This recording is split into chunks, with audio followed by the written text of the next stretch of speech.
नमस्कार. आज आपण पर्यावरणशास्त्र आणि जैवविविधता या दोन अत्यंत महत्त्वाच्या विषयांवर बोलणार आहोत.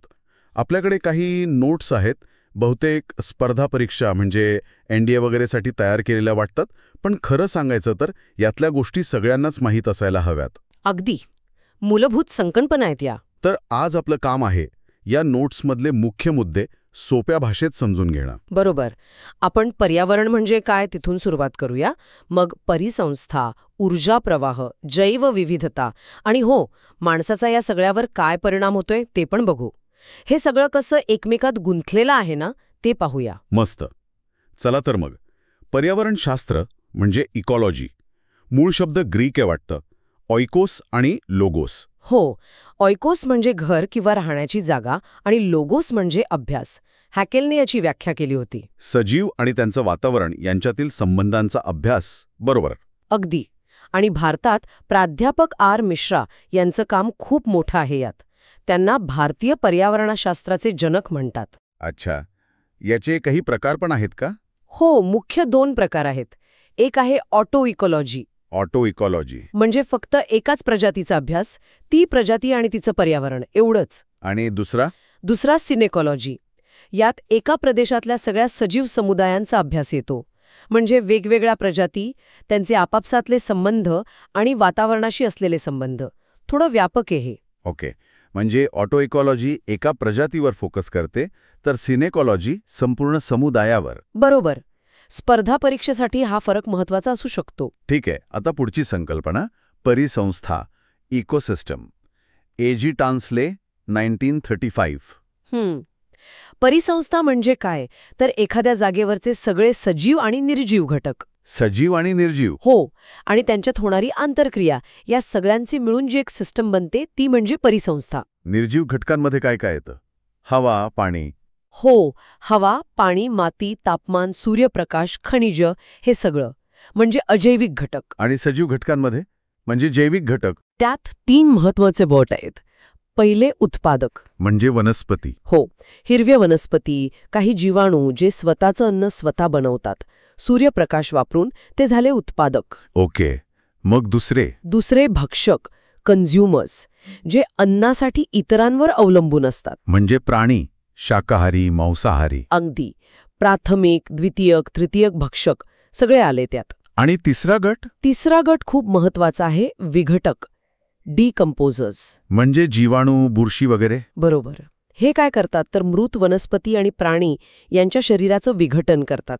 त्यातून पोषक तत्व पुन्हा मातीत मिसळतात, जी वनस्पती परत वापरू शकतात. अरे वा. म्हणजे हे एक नैसर्गिक रिसायकलिंग युनिट झालं की? अगदी तसंच. विघटकांशिवाय सगळा कचरा साठून राहिला असता. या परिसंस्था फक्त नैसर्गिकच असतात की आपण बनवलेल्या पण असू शकतात? दोन्ही प्रकारच्या असतात. नैसर्गिक म्हणजे जंगल, वाळवंट, तलाव, समुद्र आणि मानवनिर्मित म्हणजे शेत, बाग किंवा अगदी मत्स्यालय सुद्धा एक कृत्रिम परिसंस्था आहे. अच्छा. नैसर्गिकमध्ये पण पाण्यानुसार प्रकार आहेत ना? स्थिर पाणी, वाहून जाणारं पाणी. स्थिर पाण्याची परिसंस्था म्हणजे लेंटिक, उदाहरण तलाव. आणि वाहत्या पाण्याची म्हणजे लोटिक, उदाहरण नदी.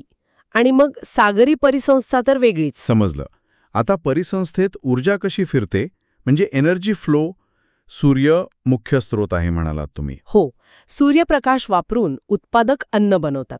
ही ऊर्जा मग अन्न रूपात एका सजीवाकडून दुसऱ्याकडे जाते. म्हणजे गवत, ससा, कोल्हा असं. बरोबर.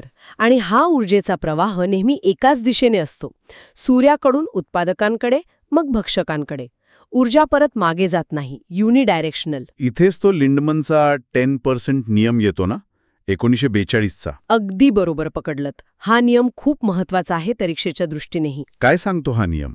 तो सांगतो की जेव्हा ऊर्जा एका पोषण पातळीतून म्हणजे समजा गवताकडून सशाकडे जाते, तेव्हा फक्त साधारण 10% ऊर्जाच सशाच्या शरीराचा भाग बनते, म्हणजे बायोमास म्हणून साठवली जाते. फक्त 10%? मग बाकीची 90% कुठे जाते? ती ऊर्जा सशाच्या स्वतःच्या जगण्यासाठी वापरली जाते. श्वसन, हालचाल, उष्णता या स्वरूपात ती नष्ट होते. अच्छा. म्हणूनच अन्न साखळीत वरच्या पातळीवर प्राण्यांची संख्या कमी कमी होत जाते. अगदी बरोबर. कारण प्रत्येक पातळीवर फक्त 10% ऊर्जा उपलब्ध होते. या ऊर्जेच्या हस्तांतरणाच्या मार्गाला आपण अन्नसाखळी म्हणतो. हो, निसर्गात मुख्यत्वे 2 प्रकारच्या अन्नसाखळ्या महत्वाच्या मानल्या जातात. कोणत्या? एक म्हणजे चराई अन्नसाखळी, ग्रेझिंग फूड चेन. ही हिरव्या वनस्पतींपासून सुरू होते. जी आपण उदाहरणात पाहिली तशी. हो, आणि दुसरी आहे डेट्रिटस अन्नसाखळी. डेट्रिटस म्हणजे मृत सेंद्रिय पदार्थ, पालापाचोळा, मृत प्राणी वगैरे यावर जगणारे कीटक, जीवाणू, बुरशी यांच्यापासून ही साखळी सुरू होते. अनेक परिसंस्थांमध्ये, विशेषतः जंगलात, ऊर्जेचा मोठा वाटा या डेट्रिटस साखळीतून जातो. पण खरं तर प्राणी एकाच प्रकारचं अन्न खात नाहीत ना. म्हणजे ससा फक्त गवत नाही खाणार किंवा कोल्हा फक्त ससा नाही खाणार. बरोबर. त्यामुळे प्रत्यक्षात अनेक अन्न साखळ्या एकमेकींशी जोडलेली असतात. आणि त्यालाच अन्नजाळे म्हणतात, फूड वेब. अगदी. हे अन्नजाळे जितकं गुंतागुंतीचं असतं तेवढी ती परिसंस्था जास्त स्थिर मानली जाते. का बरं? कारण समजा ससे कमी झाले तर कोल्ह्याला खायला उंदीर किंवा इतर काहीतरी उपलब्ध असू शकतं. म्हणजे एक पर्याय गेला तरी दुसरा असतो. बरोबर. आता आपण पोषण पातळी, ट्रॉफिक लेवलबद्दल बोललो. उत्पादक पहिली पातळी, शाकाहारी दुसरी वगैरे. या रचनेला ग्राफमध्ये दाखवण्यासाठी पर्यावरणीय मनोरे वापरतात. Ecological pyramids. Charles Elton 1927. हो, हे मनोरे परिसंस्थेची रचना दाखवतात. 3 मुख्य प्रकार आहेत. पहिला संख्येचा मनोरा, पिरामिड ऑफ नंबर. प्रत्येक पातळीवर किती सजीव आहेत त्यांची संख्या दाखवतो. हा कसा असतो? सरळ की उलटा? हा बहुधा सरळ असतो. म्हणजे तळाला उत्पादकांची संख्या जास्त, मग शाकाहारींची कमी, मग मांसाहारींची अजून कमी. पण कधीकधी उलटा पण असू शकतो. समजा एका मोठ्या झाडावर हजारो कीटक जगत असतील, तर उत्पादक झाड एकच, पण प्राथमिक भक्षक कीटक खूप जास्त. अच्छा. दुसरा प्रकार? दुसरा, जैववस्तुमानाचा मनोरा, पिरामिड ऑफ बायोमास. प्रत्येक पातळीवरच्या सजीवांचे एकूण वजन, बायोमास. सरळ असतो का? जमिनीवरच्या परिसंस्थांमध्ये साधारणपणे सरळ असतो, पण समुद्रात किंवा तलावात अनेकदा उलटा असतो. उलटा? कसा? कारण तिथले उत्पादक म्हणजे खूप वेगाने वाढणारे सूक्ष्म शैवाल, फायटोप्लँक्टॉन. त्यांचे एकूण वजन त्यांना खाणाऱ्या लहान प्राण्यांपेक्षा झू प्लँक्टॉन कमी असू शकतं एका वेळी. इंटरेस्टिंग आहे. आणि तिसरा मनोरा? तिसरा आणि सर्वात महत्वाचा म्हणजे ऊर्जेचा मनोरा, पिरामिड ऑफ एनर्जी. हा काय दाखवतो? हा प्रत्येक पोषण पातळीवर किती ऊर्जा उपलब्ध आहे किंवा किती ऊर्जा हस्तांतरित होते ते दाखवतो. आणि हा नेहमी सरळ असतो असं म्हणतात? अगदी. हा मनोरा नेहमी कुठल्याही परिस्थितीत सरळच असतो. कारण 10% नियमानुसार ऊर्जा प्रत्येक पातळीवर कमीच होत जाते. ती वाढू शकत नाही. हे लक्षात ठेवायला हवं. परीक्षेसाठी महत्वाचं. नक्कीच. ऊर्जेचा मनोरा कधीही उलटा नसतो. ठीक आहे. आता पुढचा विषय पर्यावरणीय अनुक्रमण, इकोलॉजिकल सक्सेशन. म्हणजे काय नेमकं? समजा एखादी जागा आहे जिथे आधी काहीच नव्हतं, नुसता खडक, किंवा एखादं जंगल जळून गेलंय. तिथे हळूहळू टप्प्याटप्प्याने वेगवेगळ्या वनस्पती आणि प्राणी येऊन राहायला लागतात. आधी शेवाळं, मग लहान गवत, मग झुडपं, मग झाडं. हा जो समुदायांमध्ये होणारा क्रमवार बदल आहे त्याला अनुक्रमण म्हणतात. याचे पण प्रकार असतील? हो. जिथे आधी काहीच नव्हतं, म्हणजे अगदी माती पण नव्हती, तिथे होणारे बदल म्हणजे प्राथमिक अनुक्रमण, प्रायमरी सक्सेशन. हे खूप हळू होतं. आणि जिथे आधी जीवन होतं पण नष्ट झालं, जसं जळलेल्या जंगलात, तिथे होणारं म्हणजे दुय्यम अनुक्रमण, सेकंडरी सक्सेशन. हे तुलनेने वेगाने होतं, कारण माती वगैरे आधीच असते. ओके. आणि परिसंस्थेची उत्पादकता म्हणजे काय?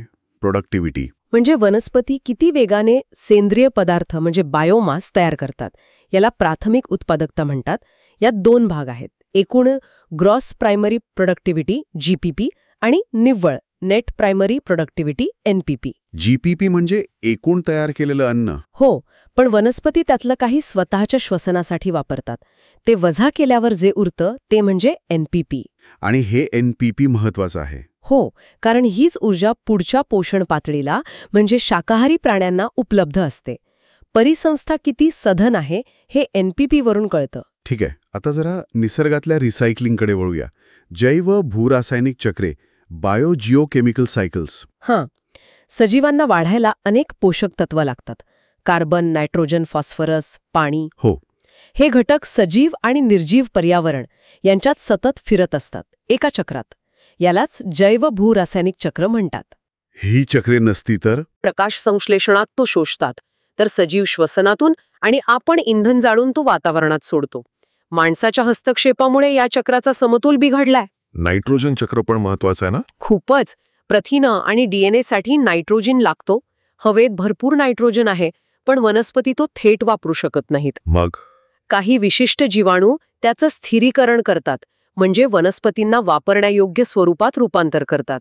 मग तो अन्न साखळीतून फिरतो. आणि जलचक्र ते तर शाळेत शिकलोय. बाष्पीभवन, ढग, पाऊस.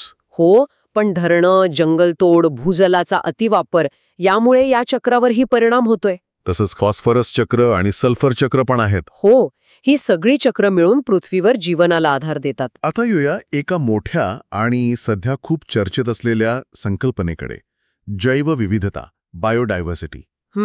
जैवविविधता म्हणजे पृथ्वीवर आढळणारी सजीवांमधली विविधता, व्हरायटी. यात काय येतं? यात 3 स्तर आहेत. एक अनुवंशिक विविधता, म्हणजे एकाच प्रजातीच्या सजीवांमध्ये असलेली जनुकीय विविधता. जसं माणसांमध्ये वेगवेगळे चेहरे, रंग. बरोबर. दुसरा स्तर आहे प्रजाती विविधता, म्हणजे एका प्रदेशात किती वेगवेगळ्या प्रकारच्या प्रजाती, वनस्पती, प्राणी, सूक्ष्मजीव आहेत. आणि तिसरा परिसंस्था विविधता, म्हणजे एका मोठ्या भागात किती वेगवेगळ्या प्रकारच्या परिसंस्था आहेत. जंगल, गवताळ प्रदेश, वाळवंट, तलाव, समुद्रकिनारा. एडवर्ड विल्सन यांनी हा शब्द जास्त वापरात आणला, बरोबर? हो, आणि 1992ची रिओ अर्थ समिट जैवविविधतेसाठी खूप महत्वाची ठरली. पण ही विविधता महत्वाची काय आहे? म्हणजे काही प्रजाती कमी झाल्या तर काय फरक पडतो? खूप फरक पडतो. जैवविविधता आपल्याला अन्न, औषधं, इंधन, स्वच्छ हवा, पाणी देते, माती सुपीक ठेवते, पिकांचं परागकण वहन करते. थोडक्यात आपल्या जगण्यासाठी आवश्यक असलेल्या अनेक परिसंस्था सेवा जैवविविधतेमुळे मिळतात. जेवढी जास्त विविधता, तेवढी परिसंस्था जास्त स्थिर आणि लवचिक असते. पण आजकाल ही धोक्यात आहे असं ऐकतो. द इव्हिल क्वार्टेट म्हणतात त्याला. हो, हे 4 मुख्य कारणं आहेत ज्यामुळे जैवविविधता कमी होत आहे. पहिलं आणि सर्वात मोठं कारण अधिवास नष्ट होणे आणि त्याचे तुकडे पडणे, हॅबिटॅट लॉस अँड फ्रॅगमेंटेशन. जंगल तोडणं, शहरं वाढवणं, शेतीसाठी जागा करणं यामुळे सजीवांची घरं नष्ट होत आहेत. दुसरा, अतिशोषण, ओव्हर एक्सप्लॉयटेशन, म्हणजे एखाद्या प्रजातीचा, मासे, झाडं, वापर इतक्या वेगाने करणं की ती स्वतःला पुन्हा निर्माण करू शकत नाही. तिसरं कारण, परकीय प्रजातींचा आक्रमण, एलियन स्पीसीज इन्व्हेजन्स, म्हणजे बाहेरून आणलेली एखादी वनस्पती किंवा प्राणी स्थानिक प्रजातींना संपवून टाकतो. आणि चौथं, सहविलोपन, को एक्स्टिंक्शन्स, म्हणजे जेव्हा एखादी प्रजाती नष्ट होते तेव्हा तिच्यावर पूर्णपणे अवलंबून असलेली दुसरी प्रजाती पण नष्ट होते. याचे परिणाम गंभीर आहेत. IUCNची रेड लिस्ट आहे ना? हो, international union for conservation of nature. ती धोक्यात असलेल्या प्रजातींची यादी बनवते आणि ती यादी वाढतच चाललीये. मॉरिशसचा डोडो पक्षी, वाघाच्या काही उपप्रजाती कायमच्या नष्ट झाल्या. भारतातही अनेक प्रजाती संकटात आहेत. उभयचर प्राणी, ॲम्फिबियन्स, विशेषतः जास्त संवेदनशील आहेत. मग याला वाचवण्यासाठी काय करायचं? संवर्धन कसं करायचं? 2 मुख्य पद्धती आहेत. एक आहे स्वस्थान संवर्धन, इन सिचू कॉन्झर्वेशन, म्हणजे सजीवांना त्यांच्या नैसर्गिक अधिवासातच, त्यांच्या घरातच संरक्षण देणं. त्यासाठी काय करतात? राष्ट्रीय उद्याने, नॅशनल पार्क्स आणि अभयारण्य, सँक्च्युअरीज तयार करतात. तिथे शिकार, झाडं तोडणं यावर बंदी असते. नियम कडक असतात. भारतात पहिलं राष्ट्रीय उद्यान कोणतं? कॉर्बेट. हो, हुली नॅशनल पार्क, जे आता कॉर्बेट नॅशनल पार्क आहे. तसंच जीवावरण राखीव क्षेत्र, बायोस्फिअर रिझर्व्हज पण असतात. ही संकल्पना युनेस्कोने आणली. निलगिरी हे भारतातलं पहिलं. ओके, हा झाला एक मार्ग. दुसरा कोणता? दुसरा आहे परस्थान संवर्धन, एक्स सिटू कन्झर्वेशन, म्हणजे अधिवासाच्या बाहेर. हो, सजीवांना त्यांच्या नैसर्गिक जागेतून बाहेर आणून सुरक्षित ठिकाणी ठेवणं, जसं प्राणी संग्रहालय, वनस्पती उद्यान. यात आधुनिक तंत्रज्ञान पण वापरतात, जसं बियाणे बँक्स, जनुकीय बँक्स. आणि ते क्रायोप्रिझर्वेशन पण करतात ना, खूप कमी तापमानाला? अगदी. द्रव नायट्रोजनमध्ये उणे 196 अंश सेल्सिअसला पेशी, बियाणं किंवा युग्मक गॅमेट्स जतन करतात. धोक्यात असलेल्या प्रजातींसाठी हे खूप महत्वाचं आहे. जैवविविधता हॉटस्पॉट्स म्हणून पण काही जागा ओळखल्या जातात. हो. नॉर्मन मायर्स यांनी ही संकल्पना मांडली. हॉटस्पॉट म्हणजे अशी जागा जिथे खूप जास्त प्रजाती विविधता आहे, अनेक स्थानिक एंडेमिक प्रजाती आहेत आणि त्या जागेला धोका पण खूप जास्त आहे. भारतात आहेत असे हॉटस्पॉट्स? हो, 2 मुख्य आहेत, पश्चिम घाट आणि पूर्व हिमालय. त्यांच्या संरक्षणावर विशेष लक्ष दिलं जातं. आता जैवविविधतेला एक मोठा धोका आहे प्रदूषणाचा, पोल्युशन. बरोबर. हवा, पाणी किंवा मातीमध्ये नको असलेले हानिकारक बदल होणं म्हणजे प्रदूषण. आणि जे घटक प्रदूषण करतात ते प्रदूषक, पोल्युटंट्स. हो. काही प्रदूषक निसर्गात विघटित होतात, जसं शेण, पालापाचोळा. त्यांना बायोडिग्रेडेबल म्हणतात. पण काही विघटित होत नाहीत, जसं प्लॅस्टिक, DDT सारखी कीटकनाशकं. हे नॉन बायोडिग्रेडेबल प्रदूषक जास्त धोकादायक असतात. प्रदूषणाचे मुख्य प्रकार कोणते? सगळ्यात महत्त्वाचं म्हणजे हवा प्रदूषण. गाड्या, कारखाने यातून निघणारे वायू, carbon monoxide, sulphur dioxide, SO2, नायट्रोजनचे ऑक्साईड्स, NO2 आणि हवेतले कण. यामुळे हवा खराब होते. SO2 आणि NO2 मुळे ॲसिड रेन होते ना, आम्लवर्षा. हो. त्यामुळे इमारती खराब होतात. ताजमहलचा रंग बदलतोय तो यामुळेच. वनस्पती आणि जलचरांना पण धोका असतो. दगडफूल, लायकेन्स हे हवा प्रदूषणाचे चांगले सूचक आहेत, कारण ते प्रदूषित हवेत जगत नाहीत. आणि भोपाळ वायू दुर्घटना तर? हो, MIC वायू गळती. हवा प्रदूषणाचं भयंकर उदाहरण. दुसरा प्रकार पाणी प्रदूषण. कारखान्यांचं सांडपाणी, शहरांचं गटार पाणी, शेतीतली रसायनं यामुळे पाणी खराब होतं. पाण्यातील ऑक्सिजनची गरज, BOD, बायोकेमिकल ऑक्सिजन डिमांड, मोजून प्रदूषणाची पातळी ठरवतात. जास्त BOD म्हणजे जास्त प्रदूषण. बरोबर. पाण्यात पारा मिसळल्याने मिनामाटा रोग होतो. कॅडमियममुळे इटाई. आणि ते सुपोषण, युट्रोफिकेशन. म्हणजे पाण्यात पोषक तत्व खूप वाढल्यामुळे शेवाळ आणि वनस्पती खूप वाढतात आणि मग ते कुजून पाण्यातला ऑक्सिजन कमी होतो. तिसरा प्रकार म्हणजे माती किंवा भूमी प्रदूषण. प्लास्टिक, कचरा, रासायनिक खतं, कीटकनाशकं यामुळे माती खराब होते. जास्त नायट्रोजन खतांमुळे लहान मुलांना ब्लू बेबी सिंड्रोम होऊ शकतो. आणि ध्वनी प्रदूषण, आवाजाचा त्रास. हो, साधारण 80 डेसिबलपेक्षा जास्त आवाज म्हणजे गोंगाट. आरोग्यावर परिणाम होतो. जास्त आवाजाच्या ठिकाणी लावलेल्या झाडांना ग्रीन मफलर म्हणतात. ती आवाज शोषून घेतात थोडा. याशिवाय किरणोत्सारी प्रदूषण आणि औष्णिक प्रदूषण हे पण प्रकार आहेत. हो, अणु चाचण्या किंवा अपघात, चर्नोबिल यामुळे किरणोत्सारी प्रदूषण होतं. आणि कारखान्यातून गरम पाणी सोडल्याने औष्णिक प्रदूषण. आणि शेवटी 2 मोठ्या जागतिक समस्या, हरितगृह परिणाम आणि ओझोन क्षय. हरितगृह परिणाम म्हणजे वातावरणातले काही वायू जसे कार्बन डायऑक्साईड, मिथेन, CFCs हे पृथ्वीची उष्णता धरून ठेवतात. त्यामुळे पृथ्वीचं तापमान वाढतंय, ग्लोबल वॉर्मिंग. अगदी. आणि ओझोन थर जो आपल्याला सूर्याच्या घातक अतिनील किरणांपासून वाचवतो, त्याला छिद्र पडतंय. हो, CFCs सारख्या रसायनांमुळे तो पातळ होतोय, विशेषतः अंटार्क्टिकावर. याला ओझोन होल म्हणतात. यामुळे जास्त UV किरणं पृथ्वीवर येतात, जे धोकादायक आहे. बापरे. म्हणजे आज आपण पर्यावरण आणि जैवविविधतेच्या अनेक महत्त्वाच्या गोष्टी पाहिल्या. परिसंस्था, ऊर्जा प्रवाह आणि तो 10% नियम, अन्न साखळ्या, अन्न जाळे, मनोरे. हो, मग अनुकर्मण, उत्पादकता, निसर्गातली पोषक तत्वांची चक्रे, जैवविविधतेचे स्तर, तिचं महत्त्व, तिला असलेले धोके. आणि ते इव्हिल क्वार्टेट, संवर्धनाचे मार्ग, स्वस्थान आणि परस्थान, हॉटस्पॉट्स आणि मग प्रदूषणाचे सगळे प्रकार आणि त्यांचे परिणाम, अगदी हरितगृह परिणाम आणि ओझोन क्षयापर्यंत. महत्वाचं हे आहे की हे सगळं एकमेकांशी जोडलेलं आहे. एका जागी काही बदल झाला की त्याचे परिणाम दुसरीकडे दिसतात. या संकल्पना समजून घेणं फक्त परीक्षेसाठी नाही, तर आपण एक जबाबदार नागरिक म्हणून कसं वागायला हवं यासाठी पण गरजेचं आहे. अगदी बरोबर. आणि जाता जाता एक विचार मनात येतोय. जैवविविधतेचं संवर्धन करताना स्वस्थान आणि परस्थान दोन्ही मार्ग आवश्यक आहेत. पण भविष्यात जिथे माणसाचा दबाव वाढतच जाणार आहे, तिथे आपल्याला कशाला जास्त महत्त्व द्यावं लागेल? नैसर्गिक अधिवासांना वाचवण्याला की सजीवांना बाहेर काढून जपण्याला? किंवा अजून एक विचार असा की ही सगळी माहिती फक्त डोक्यात ठेवून काय उपयोग? आपण आपल्या रोजच्या जगण्यात, आपल्या छोट्या छोट्या निवडींमध्ये ही पर्यावरणाची तत्त्व कशी वापरू शकतो? बरोबर. यावर विचार करायला हरकत नाही.